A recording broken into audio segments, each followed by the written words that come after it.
Welcome, Finer Things Club owners. This is your boy, Jonathan, JB, whatever you want to call me, the owner of Captain Bruisin'. And I am back for one last weekly recap, and this is the post-season recap. And before I go any further, I apologize for the massive delay. This should have been done a few weeks ago at this point, but as some of you know, my life has been turned upside down over the last few weeks, and I'm still dealing with some of those types of things. So thank you to those who sent kind messages, your prayers. I really appreciate it, and love this group, love this league, and can't believe that the 2021 fantasy football season is over. It feels like it ended before it started, or it ended right after it started. It came and went so fast. That's what she said, and it's just crazy that we've already finished a regular season, we finished our playoffs, and now we're in the NFL playoffs, and we have conference championship games this weekend, and so can't believe that. But this episode, this show is dedicated to the totality of the 2021 fantasy football season, and we'll do our last rundown to talk about our final playoff matchups in our fantasy league. We'll do some awards. We'll talk about some interesting facts and figures of the season, what could have been, what may have been. We'll congratulate some owners on their great achievements for this 2021 season, and we'll wrap it up with the final ruin the program of the season, and then the top performers. So again, I just wanted to thank everyone for the great season that we've had. We already have 7 of our 10 owners paid up for the 2022 season. So you are now, if you are one of those people, you are now free to make trades that affect the next season and beyond. And then we'll have some things in the middle of the spring, like any rule changes, polls for any changes we want to the league, and yeah. So without further ado, let's dive right into that last rundown. Hey, you know what? Do you have a rundown that I could take a look at, just so I know what type of rundown you're looking for? Just keep it simple. Keeping it simple. That's what I'm doing. But I am working hard on this one, real hard. You're working hard on this? No, not too hard. Not harder than I should. Right. I mean, why work harder than you should? No. Let's start with the third place game. And while this matchup did not have any money on the line, it did have a draft pick implication. So let's go with the third and fourth place matchup. Jake's Big Boobs taking on Frank's Team Uncle Creepies, and Frank, the defending champion of the 2020 season, gets the victory 133-115 in a close matchup. Frank gets the edge and finishes third place on the season, giving him the 7th pick instead of the 8th pick. So there is a swap there, and that is the reward for finishing in third place. He does not turn in solid performances from guys who normally do it. Ryan Tannehill only scoring 12.5 points. Dalvin Cook, after going nuts a couple weeks past, only scores 4 points. Nick Chubb scores only 5.8 points. CeeDee Lamb with only 8, but Debo with almost 20. Tyler Boyd with 13. Dallas Goedert with 13. Brandon Cooks with 19.6. And Ramondre Stevenson with 22.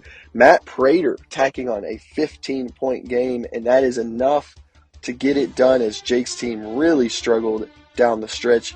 He had to start Mr. Tyler Huntley in this matchup, the backup quarterback for the Baltimore Ravens, only scoring 11 points.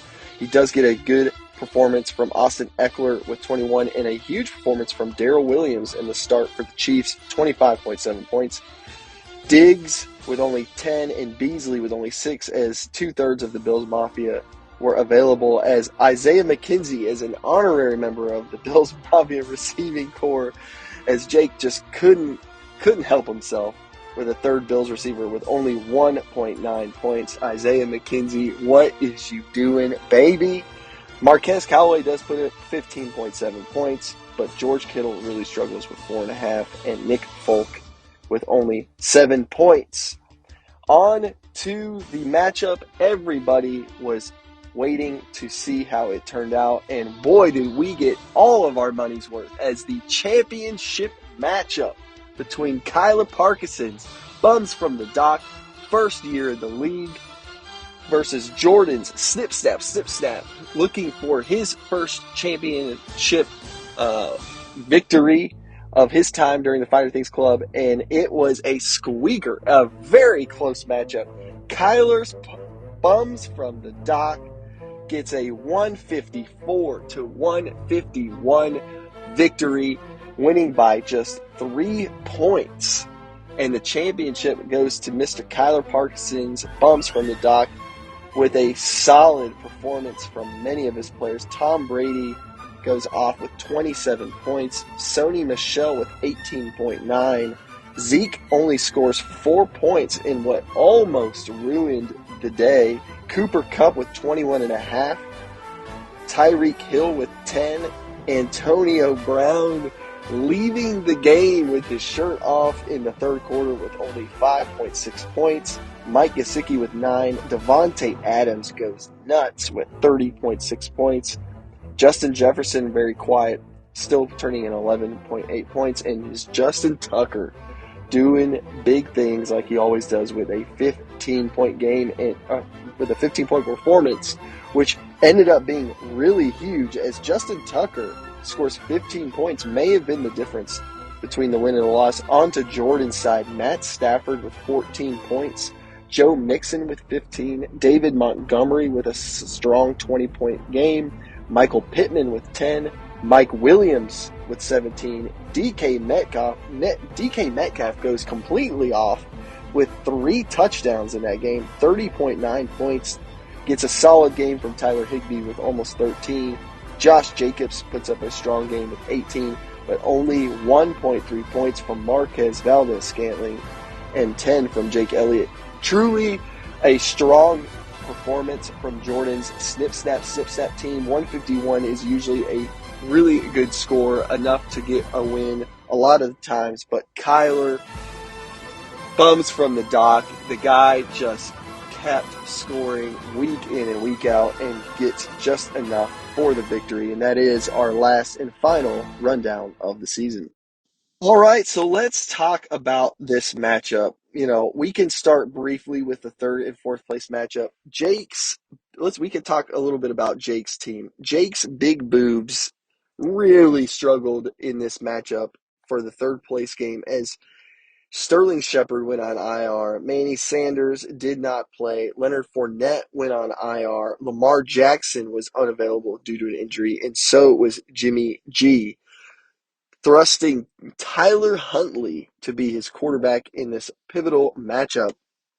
It turned out to be a crucial one as nobody on Jake's bench scored even double digits. He really just had very little options.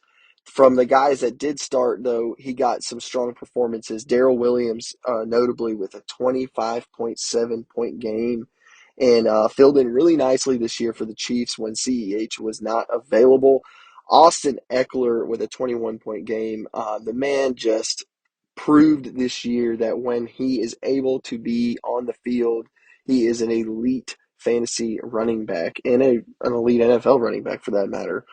Outside of that, I'm not sure, Jake, what the mentality of constantly needing many Bills receivers in your lineup is. I do understand that they are a pretty pass-heavy team, so maybe that's the thought. But starting Isaiah McKenzie in place of Manny Sanders was a bit of a head-scratcher. Also a Georgia Bulldog, so you should brace yourself for disappointment there.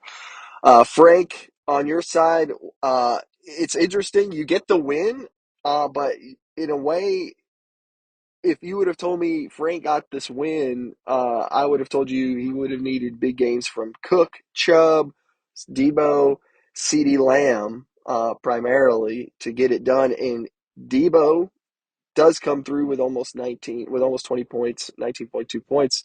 Nick Chubb and Dalvin Cook combined for 10 points, and CeeDee Lamb scores under 10 with only 8 points. But he gets strong games from Ramondre Stevenson with 2 touchdowns, 22 points. Brandon Cooks has a solid game with 19. And his kicker, Matt Prater, turns in a 15-point performance. But on to the biggest matchup, and now let's talk about it a little bit. Congratulations, Mr. Kyler Parkinson, the first champion of the Finer Things Club. And, sir, a trophy is on its way to you as we speak. You, sir, have earned it. You turned in ridiculous performances almost on a weekly basis. We'll talk about your receivers in just a bit. But you, sir, deserve every bit of this championship. There has been comments all season about you inheriting a really good team from Allen, and I think everyone would agree you did inherit a really great team, but you took a really great team and made it even better. Some would argue that maybe you mortgaged a little bit of your future for it, but it doesn't matter because you're a champion, and it'll be etched in the history books and in the trophy forever. So it does matter that you won the league. So congratulations to you, sir.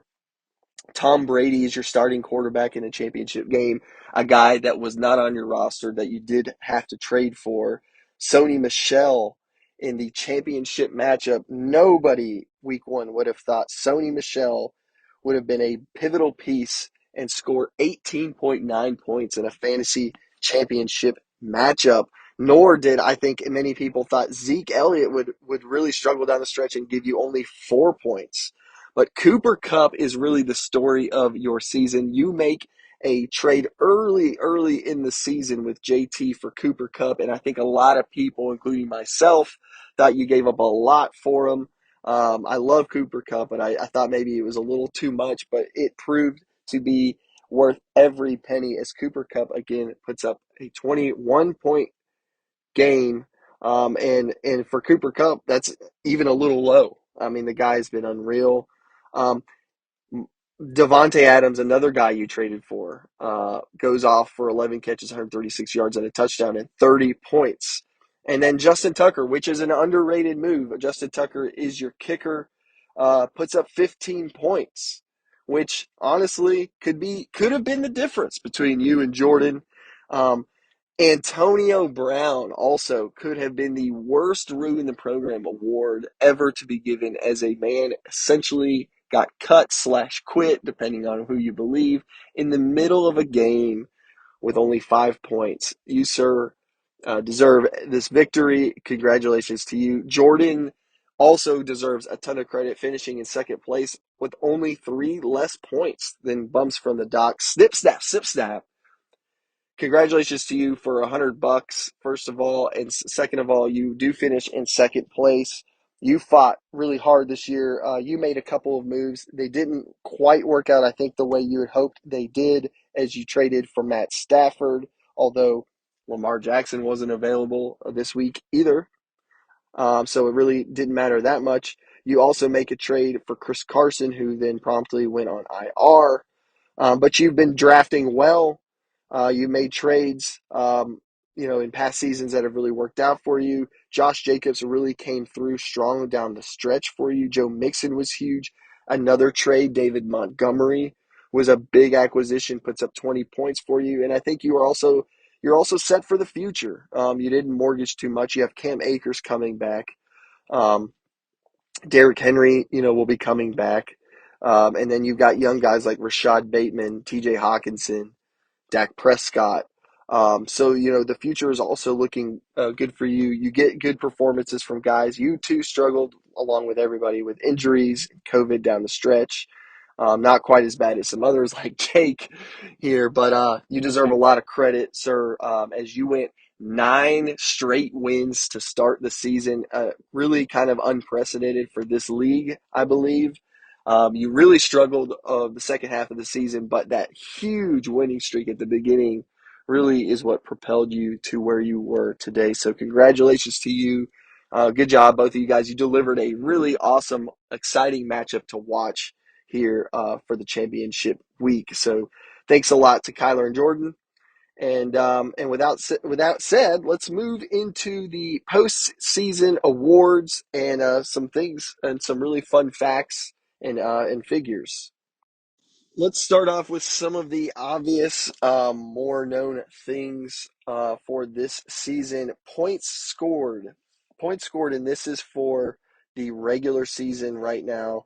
We're going weeks 1 through 15.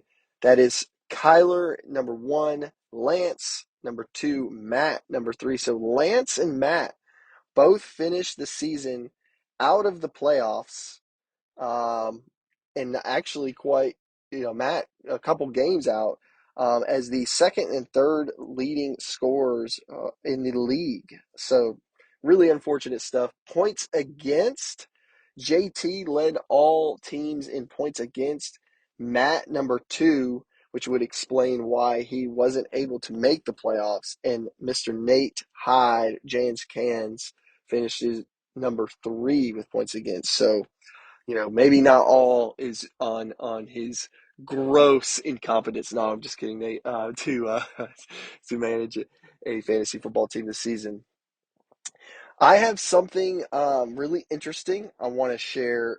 But before I do that, let's talk about most top scores. So owners or teams that was the top scoring team of a particular week. Again, this is for the regular season, so weeks 1 through 15. It may not come as a surprise to say that Kyler is tied for first, but he is not there alone. So Mr. Kyler Parkinson, Bums from the Dock, was the top scoring team 4 weeks out of the 15 regular season weeks. But he is tied for first as myself, Jonathan Black's Captain Bruisin, also got the top scoring team of a week for 4 weeks out of the season. So me and Kyler tied for first there. Coming in second with the most top scoring weeks, Mr. Matt Sean Prison Mike with 3. So between Kyler, myself, and Matt, that is 10 of the 15 weeks where those 3 owners were the top scoring team. And then after those 3 people, Nathan Pierce got 1, Jake Bishop got 1, Lance Batiste got 1, and Frank Bradfield got 1. So myself and Kyler lead with 4, Matt with 3, and then Nathan, Jake, Lance, and Frank all with 1. The only 3 teams in the league that never got the top scoring team of any given week: Jordan's team, Stip Snap, JT, and Nate's Jans Can. So interesting. Jordan goes all the way to second place in the championship week, wins 9 straight matchups to start a season, and never in any point of the season finished with the top score of any given week. Really interesting, and I think speaks to the consistency. Obviously, a little bit of luck, as I'm sure the points against for his team was fairly low as well. No surprise to see JT and Nate as the other 2 owners. So let's move on to some more interesting stats, some facts. So weekly records versus all the teams. So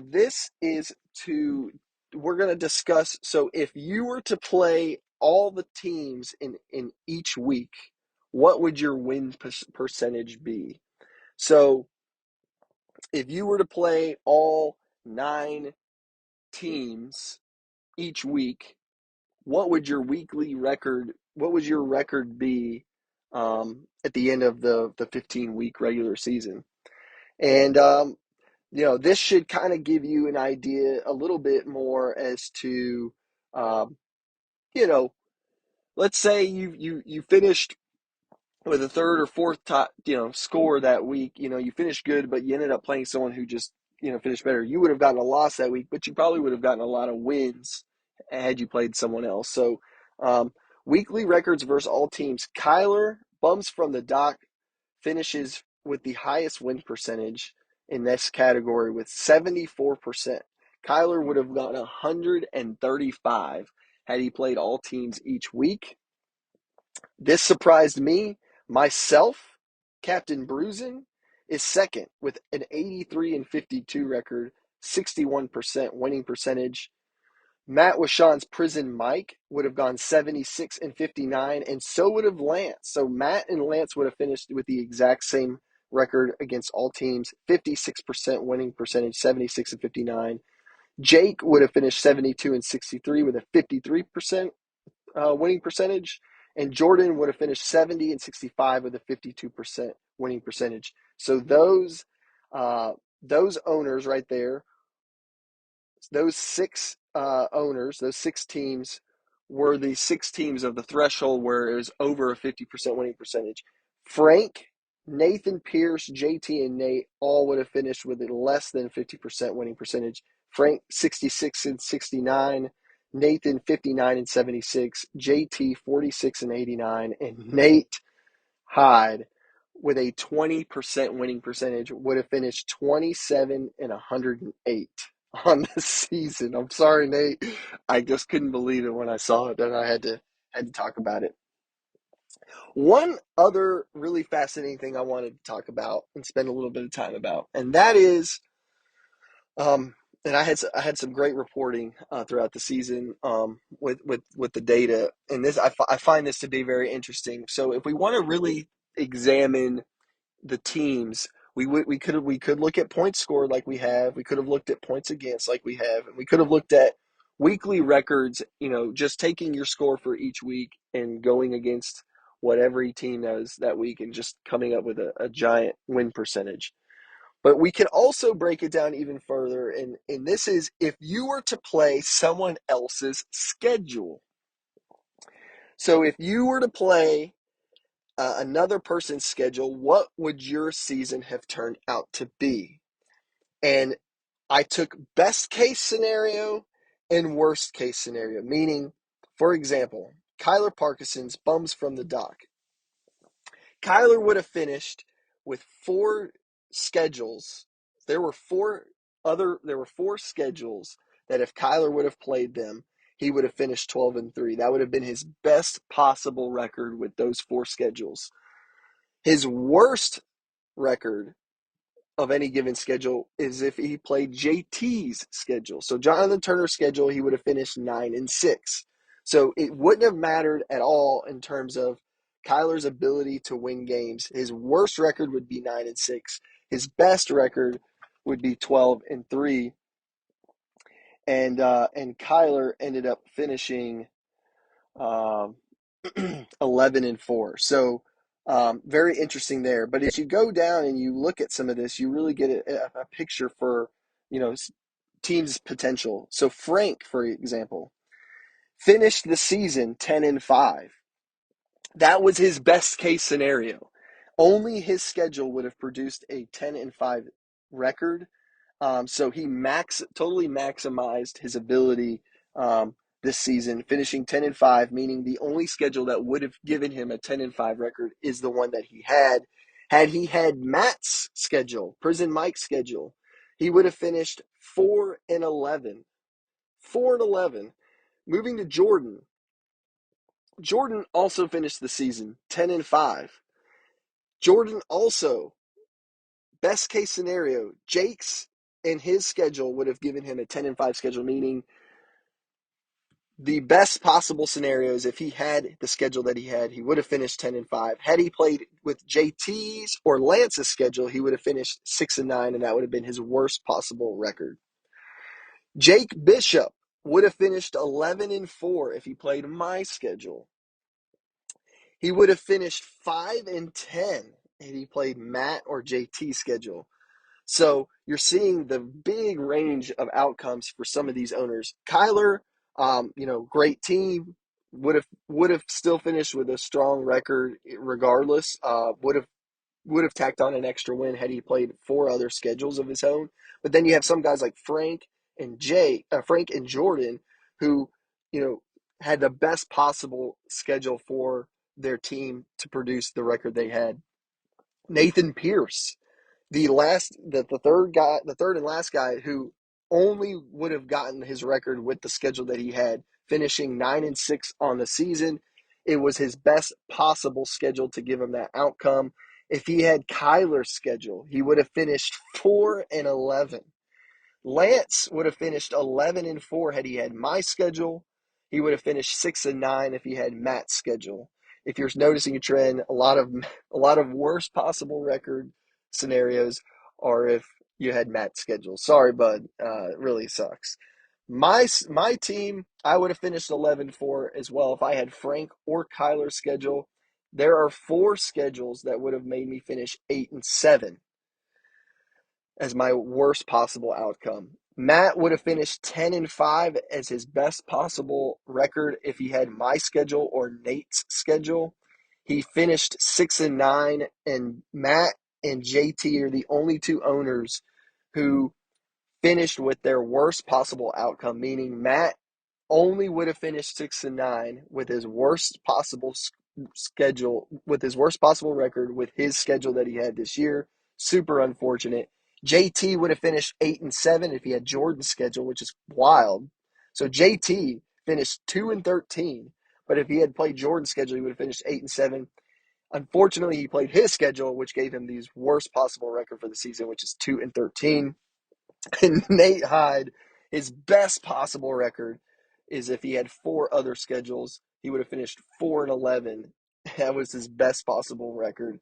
But his worst possible record, if he had Lance Batiste's Grand Stranglers schedule, he would have finished 1-14. So, couple takeaways here. There are 3 teams with a 6-win gap, meaning Jake, Frank, and JT are the 3 teams that their range of wins is 6 wins. It's a huge range, meaning their best possible record and their worst possible record is a 6-win swing. There are only 2 teams that would have had a winning record regardless of any schedule they would have played, and that is Kyler, Bums from the Dock, and my team, JV's Captain Bruisin'. I would have finished 8-7. Worst case, 11-4. We're the only 2 teams that would have had winning records regardless of schedule. And Nate would have had 1 win with Lance's schedule. Unreal. And this brings us to our final Ruin the Program of the 2021 season, and this is a season-long Ruin the Program award. Take it away, Matt. There's Paul Johnson right there. Ruined our program, and that's all right. He's still here. Ruin the Program, a fond award that will surely go down as an annual weekly recap staple as Matt takes us away each and every week with the sound clip of him trashing Coach Paul Johnson.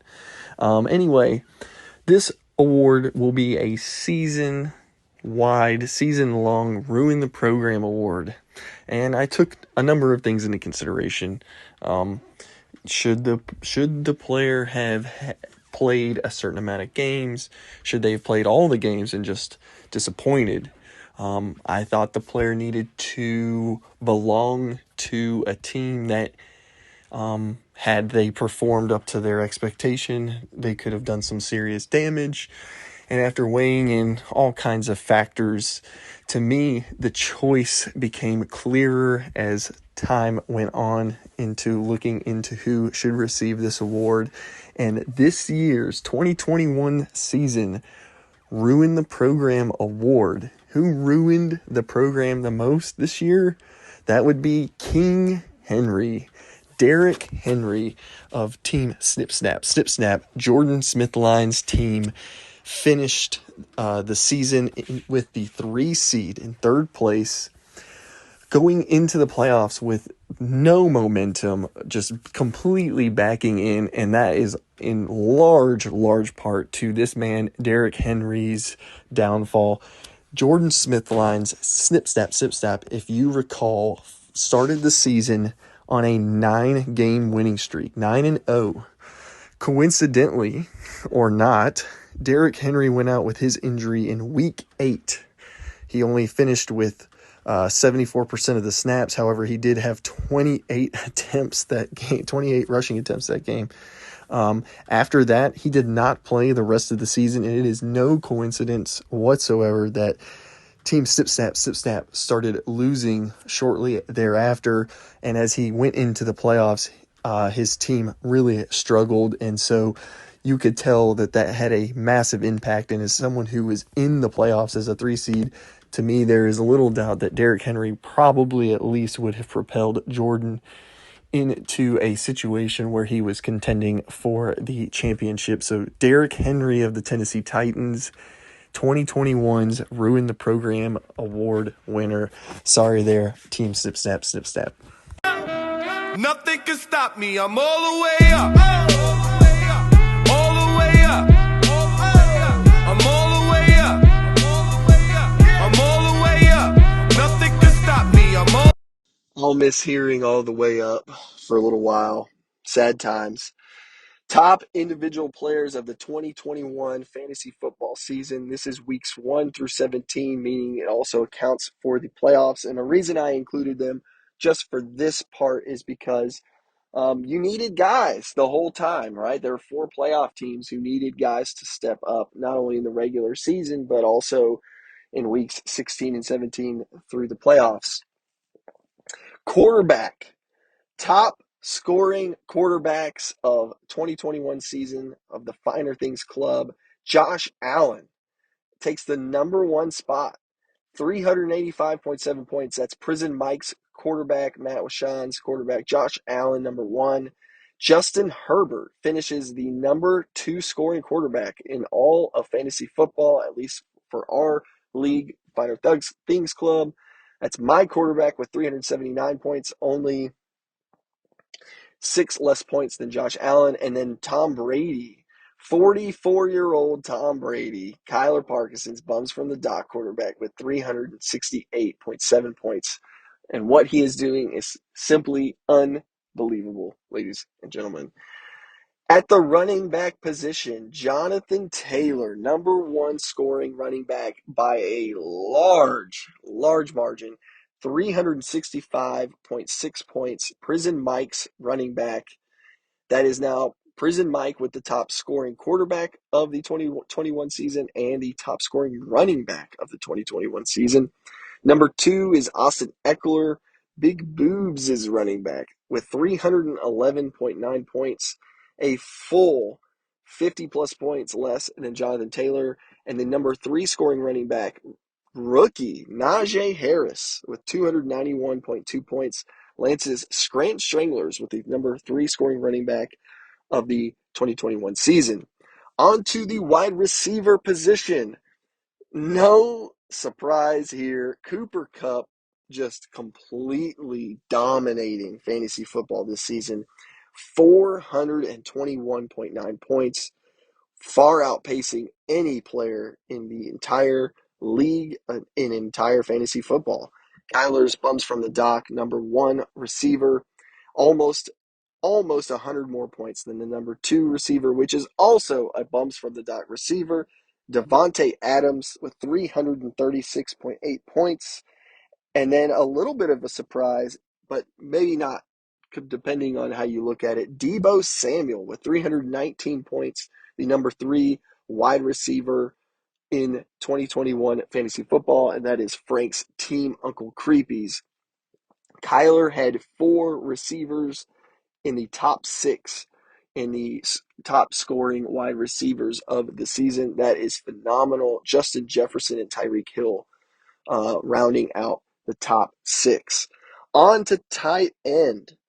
Mark Andrews of the Baltimore Ravens and of Team JT, 285.6 points is the number 1 scoring tight end in fantasy football, followed by Travis Kelce, Lance's Scranton Stranglers with 251.4 points, and then a pretty large gap between second and third, George Kittle with 192 points, Jake's Big Boobs.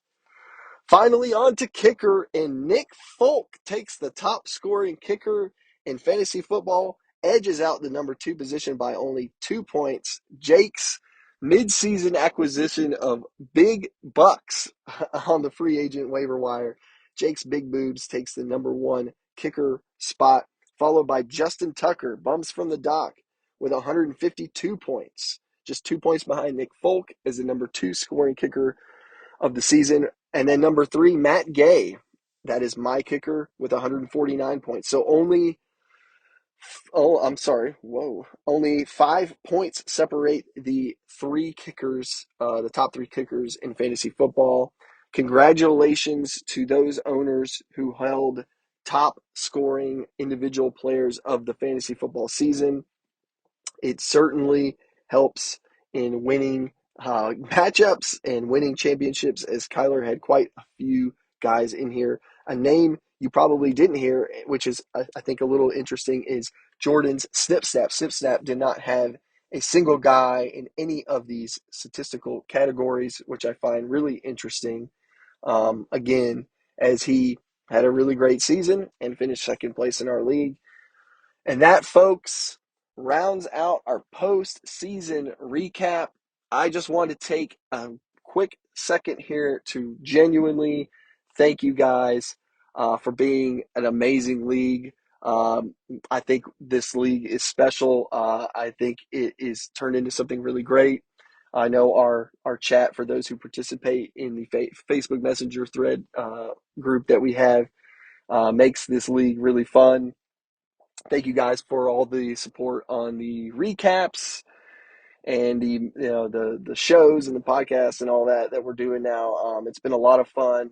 You make this league really fun. Congratulations again to those who made the playoffs, and of course, Kyler, on the victory, on the championship that you won this season. Please stay tuned. I will be sending out announcements coming soon as the NFL draft comes. I'll open up a window of proposing rule changes, policy changes, anything that you want to suggest, and then we'll have a time where we'll vote on those things. Just know I don't like making a ton of changes at a time. So, we made a lot of changes here in the beginning of this first year. I'm looking to, make some changes where owners think is necessary, but I don't want to make large sweeping changes, in terms of the amount of them from season to season. So we're probably looking to maybe tweak some things, maybe change a few things here and there, but, want to keep the integrity of the league solid as well. So think about the things that you'd like to see change or propose. Maybe it's a scoring difference, maybe it's a rule, maybe it's a policy, but just know you guys are awesome. I appreciate it very much. If you want to start making moves now, you have to go ahead and pay your entry fee for the 2022 season. Right now, myself, Matt, Nate, and Kyler have all done that. So if you've done that, you can go ahead and start trading. You can go ahead and make moves with other owners who have also paid. Rosters will be locked in terms of picking up free agents, so that is not going to be available to do so. Who's on your roster right now is going to be is locked in, except for trades. You can go ahead and still trade draft picks and players that are currently on your roster if you've paid your entry fee. That entry fee will remain $50, and that is all I need right now, as we will discuss if we're going to do something like we did this year with the side pot. $50 unlocks your ability to make trades and get you locked in for the 2022 season. Best of luck to you guys, for drafting and preparing for the following season. And have a great new year. Have a blessed 2022. And we'll talk soon. Thanks, everybody. Where'd you get that matching Benz with them windows tinted? Who them girls you be with when you be riding through? Man, I ain't got nothing to prove. I paid my dues, breaking the rules and shake fools while I'm taking the cruise. Tell me who's your... Well, you think having a 37-year-old... We're on to Cincinnati. It's nothing about the past, nothing about the future. Right now we're preparing for Cincinnati.